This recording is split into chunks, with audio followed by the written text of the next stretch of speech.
आचार्य गुरुवर 108 है। परम तपस्वी ब्रह्मचारी परम ऋषि शांत शिरोमणि 5 वर्ष के जल के त्यागी सुदर्शनाने ज्ञान वृद्धि तपोवृद्धि वैवृद्धि हमारे सबके हृदय में वास करने वाले आचार्य श्री 108 नेमी सागर जी महाराज की जय। परम पूज्य आचार्य गुरुवर 108 दया सागर जी महाराज की जय। भव्य आत्माएं, हमारे जीवन के आधार भगवान अश्व आदिनाथ भगवान। आदिनाथ भगवान ने हमारे आपके पर कितना उपकार किया है। ऐसे आदिनाथ भगवान तृतीय काल में जन्म प्राप्त करें और तृतीय काल में ही तप साधना करे केवल ज्ञान की प्राप्ति करे, तृतीय काल में ही मोक्ष को प्राप्त हुए। ऐसे तीर्थंकर आदिनाथ भगवान, उनके संबंध में कुछ प्रश्न एवं उनका समाधान आपको प्राप्त होगा। आएंगे राधा दीदी एक एक करके प्रश्न करेंगी और उसका समाधान आपको प्राप्त होगा।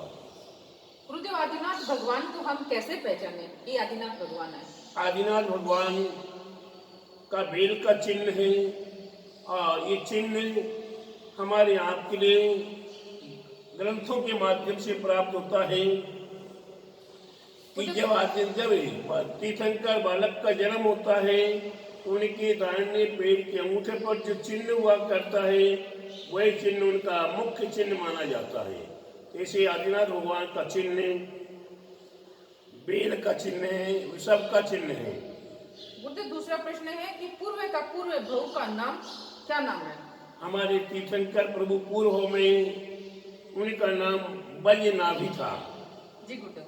और तीसरा प्रश्न है कि कहाँ से आए थे?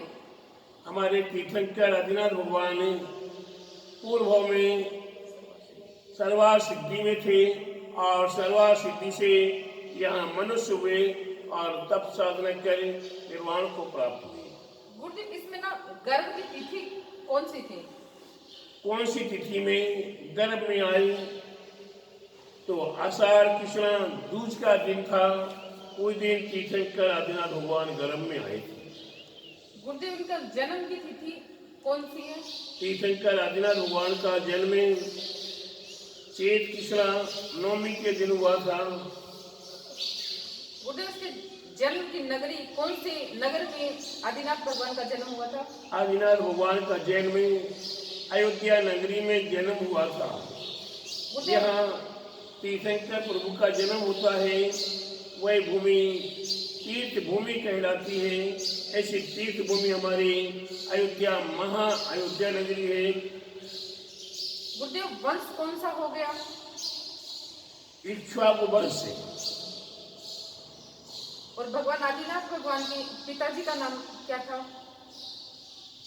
भगवान आदिनाथ के पिता का नाम नागीराज। और माता जी का नाम? माँ का नाम मरुदेवी। तो गुरुदेव, आयु भी तो होगी, कितनी आयु? हाँ, हमारे आदिनाथ भगवान की आयु 84 लाख पूर्व है। हमारी आपकी 84 लाख की उम्र होती तो उसमें घबरा जाते हैं, लेकिन हमारे तीर्थंकर प्रभु आदिनाथ की उम्र 84 लाख पूर्व की थी। आज के समय में मनुष्य पूछ ले कि कितनी लंबाई है, कितनी हाइट है, तो हमारे भगवान की ऊंचाई कितनी थी? 500 धनुष। और वर्ण? वर्ण था पीत वर्ण, तपाए हुए सोने के समान। तो भगवान को वैराग्य कैसे आया? हाँ, देखिए, बहुत बड़ा राज की बात है। एक तीर्थंकर प्रभु जिन्हें संपूर्ण राजपाट वैभव प्राप्त हुआ, इसके उपरांत उन्होंने राज्य किया, राज्य का संचालन किया। हम भव्य आत्माओं के लिए असीम मसीह कृषि वाणिज्य शिल्प और कला आदि सिखाया और उसके उपरांत उन्हें इस संसार से वैराग्य को प्राप्त होना और निर्माण की प्राप्ति करनी है। तो वैराग्य का जब तक कोई निमित्त नहीं होता तब तक वैराग्य नहीं आता। तो यहाँ भगवान आदिनाथ भगवान का वैराग्य का कारण नीराजना का निधन। गुरुदेव, दीक्षा की तिथि, कौन सी तिथि को भगवान ने दीक्षा ग्रहण की थी? तीर्थंकर आदिनाथ प्रभु ने चैत कृष्णा नवमी के दिन दिगंबरी महादिगंबरी दीक्षा प्राप्त की थी। इसमें समय का भी उल्लेख आता है कि कौन से समय भगवान ने दीक्षा धारण की थी? अपराह्न काल में, यानी संध्या वेला में दिगंबरी दीक्षा प्राप्त की थी। जैसे गुरुदेव, हमारे जो साधु होते हैं, जो दिगंबर मुनि होते हैं, तो उनका स्थान भी होता है दीक्षा नगरी दीक्षा नगरी है प्रयाग जी। में दिगंबरी दीक्षा प्राप्त की थी। तो इसमें कोई वन का भी कोई उल्लेख आता है कि कभी से कौन सी जगह में, कौन से वन में जैसे भगवान ने दीक्षा ग्रहण की है? तीर्थंकर आदिनाथ प्रभु ने सिद्धार्थ वन में दिगंबरी दीक्षा प्राप्त की थी।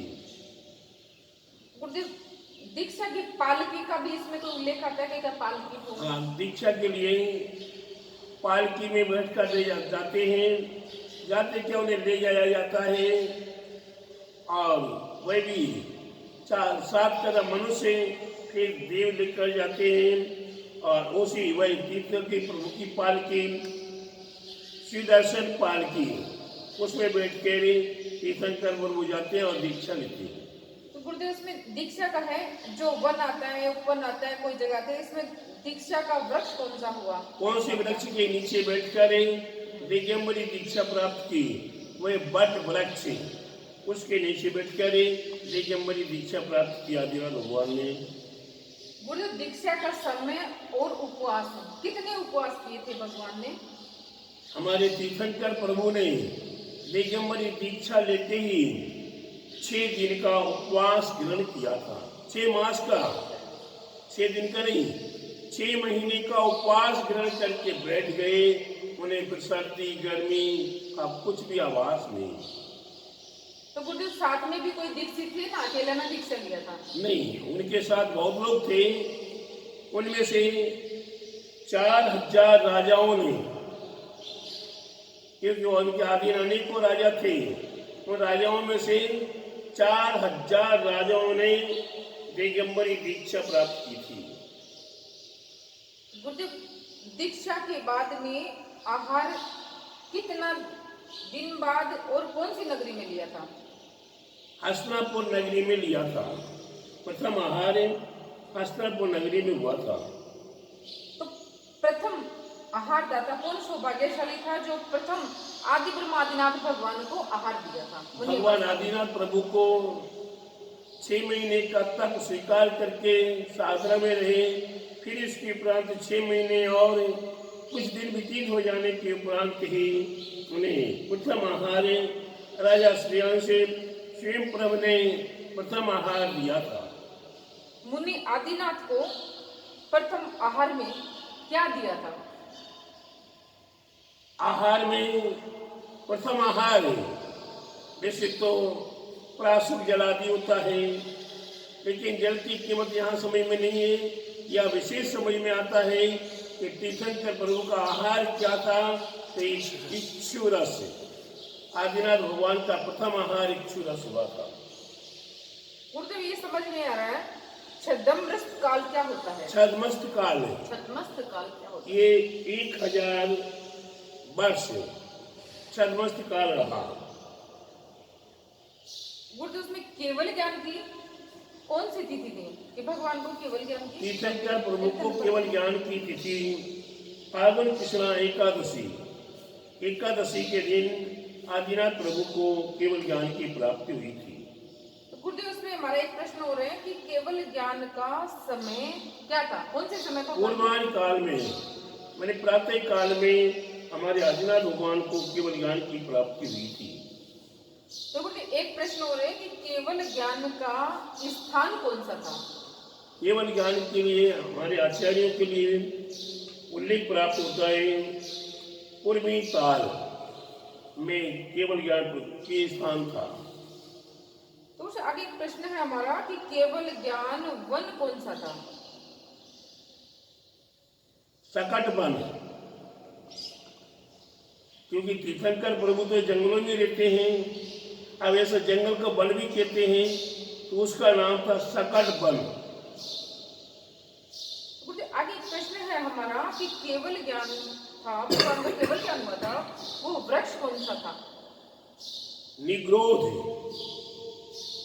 वृक्ष था, उसके नीचे बैठे थे, वहां तप कर रहे थे और तप करते करते उन्हें केवल ज्ञान की प्राप्ति हुई थी। जी गुरुदेव। गुरुदेव, एक आगे प्रश्न है कि समोसरण का व्यास क्या था उस टाइम का? समोसरण का व्यास माने लंबाई चौड़ाई। लंबाई चौड़ाई। वे 12 योजन लंबाई चौड़ाई में, चारों ओर गोलाई में वह समोसरण बनता है। 12 योजन का समोसरण। जी।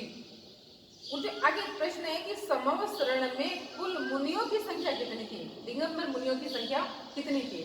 भगवान आदिनाथ प्रभु के समोसरण में 84,000 मुनिराज हुए थे। और समवसरण में कुल आरिकाओं की क्या संख्या थी उस समय में? समोसरण में आदिनाथ भगवान के समोसरण में 3,50,000 आर्जिकाएं हुई थी। गुरुदेव, समवसरण में कुल गणधर कितने थे?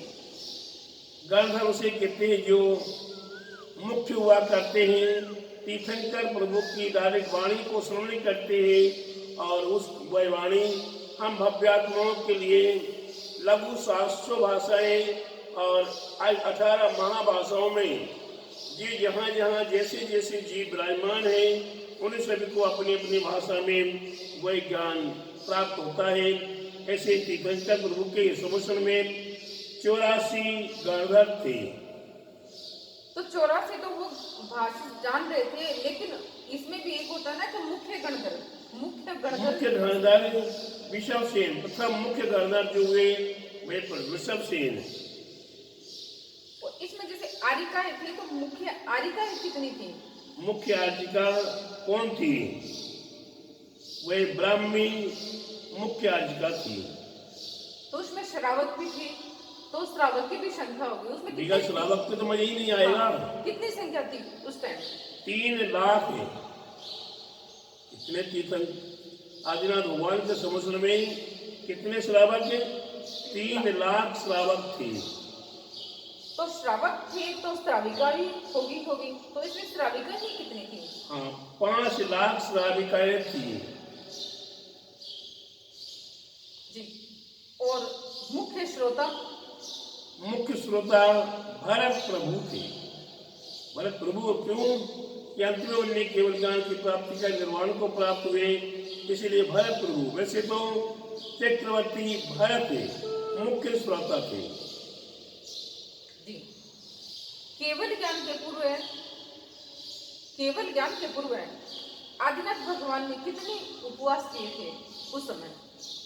अष्टभुक्ति 3 उपवास, यानी कि एक दिन पहले का एक, दूसरे और अंत का एक है, और बीच के एक दिन की 2 भुक्ति होती है। ऐसे अष्टभुक्ति 3 उपवास किए थे। मुझे आगे का एक प्रश्न है कि इसमें कितने यति गण सिद्ध हुए थे? 60,900 मुनिराजों ने निर्वाण प्राप्त किया था। और आगे मुझे एक प्रश्न है कि अनुबद्ध केवली की संख्या कितनी थी उस समय? 84, केवल मात्र 84 अनुबद्ध केवली हुए। तीर्थंकर प्रभु विराजमान रहे और अनुबद्ध केवली उत्पन्न होते गए और उन्हें केवल ज्ञान की प्राप्ति होती है। जैसे तीर्थंकर प्रभु आदिनाथ के काल में 84 अनुबद्ध केवली हुए। मुझे आगे एक छोटा सा प्रश्न है आपसे कि केवली ज्ञान का समय क्या था? केवल ज्ञान का समय 1,000 कम 1,00,000 पूर्व। कितना समय हुआ? 83 लाख पूर्व तो उनने व्यतीत कर दिया था राजपाट में। फिर एक पूर्व जो बचा उसमें से भी 1,000 वर्ष कम उनने केवल ज्ञान के समय में स्थित रहे। भगवान की मोक्ष तिथि कौन से महीने में और कब आती है? माघ कृष्ण 14 के दिन आदिनाथ भगवान ने निर्वाण प्राप्त किया था। भगवान को मोक्ष का समय कौन सा था? भगवान ने मोक्ष का समय प्रातः काल, शुभ काम प्रातः काल, वे प्रातः काल में पूर्ण काल में ही वे प्रातः काल निर्वाण को प्राप्त हुए थे। गुरुदेव, आगे एक प्रश्न है आपसे कि मोक्ष स्थान कौन सा हो गया? भगवान ने जहाँ आदिनाथ भगवान ने केवल ज्ञान के उपरांत निर्वाण की प्राप्ति कैलाश पर्वत हिमालय से की थी। वैसे तो और आगम से उल्लेख प्राप्त होते हैं। प्रत्येक तीर्थंकर प्रभु का जन्म अयोध्या नगरी में हुआ करता है और निर्वाण प्राप्त संवेदाचल से हुआ करता है। ये शाश्वत है, लेकिन हुंडा और अवसर्पणी काल के दोष के कारण भगवान आदिशक्ति आदिनाथ का निर्वाण कैलाश पर्वत से हुआ, जिसे अष्टापद भी कहते हैं। तो आगे एक छोटा सा प्रश्न आपसे कि भगवान अकेले ही मोक्ष गए न साथ में और भी इनके साथ में मोक्ष को प्राप्त हुए? 10,000 महामुनीश्वरों ने भी निर्वाण प्राप्त किया था। योग निवृत्ति क्या? योग निवृत्ति 14 दिन उनने केवल ज्ञान से पूर्व ही, केवल ज्ञान के उपरांत जब निर्वाण होने वाला है उससे पूर्व ही 14 दिन तक वह योग निरोध में रहे। उसके आगे एक प्रश्न है कि कोई भी कार्य करते हैं तो इंसान किस अवस्था में रहता है? पद्मासन रहता है, निकमलासन रहता है? यहाँ हमारे आदिनाथ भगवान निर्वाण को प्राप्त होने के लिए पद्मासन अवस्था में विराजमान थे और उन्हें उस अवस्था में ही केवल ज्ञान की प्राप्ति, निर्वाण की प्राप्ति थी। आदिनाथ भगवान के समय में चक्रवर्ती कौन थे? आदिनाथ प्रभु के समय में भरत चक्रवर्ती हुए, जो कि आदिनाथ भगवान के ही पुत्र थे। आदिनाथ भगवान के समय में बलदेव कौन था? आदिनाथ भगवान के समय में कोई बलदेव नहीं हुए। क्या आदिनाथ भगवान के समय में कोई नारायण था? नारायण भी नहीं हुए। क्या आदिनाथ भगवान के समय में प्रति नारायण थे? नहीं, प्रति नारायण भी नहीं हुए। क्या आदिनाथ भगवान के समय में रुद्र थे कोई? भीमाबली रुद्र थे। तो गुरुदेव, आदिनाथ भगवान के समय में कोई यक्ष या कोई थे? कोई यक्ष यक्षिणी, आप उनका दृश्य भी देख सकते हैं। यहाँ आदिनाथ भगवान के संवत्सर में मुख्य यक्ष गोमुख यक्ष थे। में मुख्य गोमुख यक्ष थे। क्या गुरुदेव आदिनाथ भगवान के समय में कोई यक्षिणी भी थी साथ में? हाँ, यक्षिणी आदिनाथ भगवान की चक्रेश्वरी देवी थी। क्या गुरुदेव आदिनाथ भगवान में कोई बोलते ना कोई विशेष राजा, कोई राजा हुए थे उस टाइम? हाँ, आदिनाथ भगवान मंडली राजा हुए, यानी कि उनके अधीन हजारों राजा हुए, उन्हें मंडली कहते हैं। ऐसे हमारे भगवान आदिशक्ति आदिनाथ का जीवन चरित्र का संक्षिप्त स्वरूप आपको बताने का प्रयास किया गया।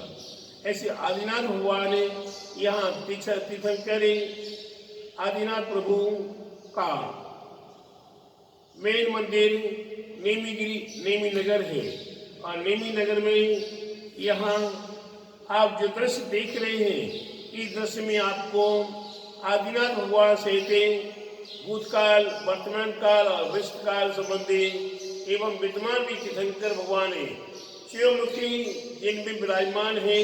और यह एक चौमुखी 4 मूर्तियां अधर में विराजमान हैं। शिवमुखी चार बिंदु भूतकाल, वर्तमान काल, भविष्य काल एवं विद्यमान शंकर भगवान की चार मूर्तियां भगवान आदिनाथ के हिमालय में अधर्म में विराजमान है। ऐसा दृश्य शायद मैंने अपने जीवन में अन्य स्थानों पर नहीं पाया है। तो यहाँ पीछे नेमी नगर में आदिनाथ भगवान की असीम कृपा से यह क्षेत्र आज विकास को प्राप्त है। ऐसे क्षेत्र की वर्णना कर हम अपने जीवन को सार्थक कर सकते हैं। आदिनाथ भगवान की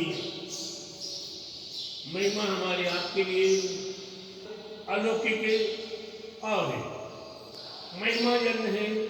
भगवान आदिनाथ को जब भी आप स्मरण करेंगे आप अवश्य अनेकों प्रकार के फलों को प्राप्त होंगे।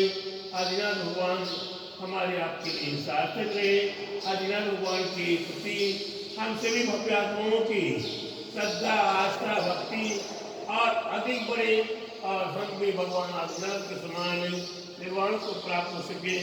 क्यों किसी के जीवन परिचय को देखकर हमें अपने जीवन को ही उनकी परिचय के रूप में ढालने का प्रयास करना चाहिए। और आएंगे एक बार जोर से बोलेंगे, बोलो 1008 श्री आदिनाथ भगवान की जय। इस क्षेत्र नेमी नगर की जय। आचार्य गुरु 108 परम तपस्वी पंचरी परम संत शिरोमणि पंचवर्ष के जल के त्यागी सेनानी ज्ञान वृद्धि तपो वृद्धि वय वृद्धि हम सबके हृदय में वास करने वाले सीधे आचार्य श्री स्वाधे नेमी सागर जी महाराज की